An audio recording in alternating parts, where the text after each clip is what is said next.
Tado tayo mga kaidol. Gis. Prito tayo saging. Tapos yung hipon pala. Prituhin natin ito mga kaidol. Ito idol, pwede na ito haunin mga kaidol.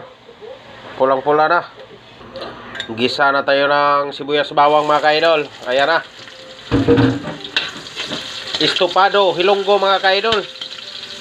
Papulahin muna natin mga kaidol. Ayan na. Sige. Gisa na natin. Ito, native chicken mga kaidol. Ayan.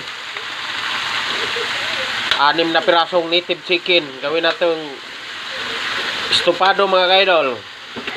Lagyan natin ng little bit bitsin mga kaidol. Matik sarap.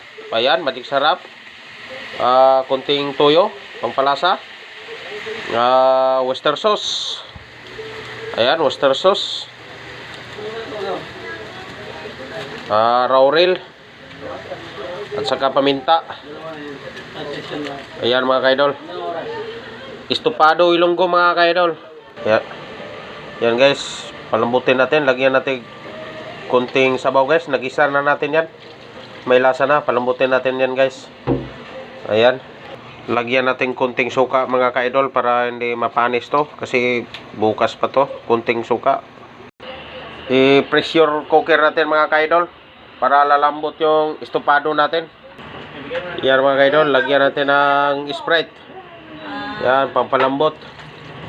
Ayan. Lagay na natin yung pinya. Ayan. At saka fried saging hinog. Ayan. Sabay-sabay na natin yan. Palambutin. Lagyan natin ng asukal mga kaidol. Estopado. Ayan mga kaidol. Ayan. Lagyan natin ng sibuyas. Ayan mga kaidol. Parang santo. Ayan.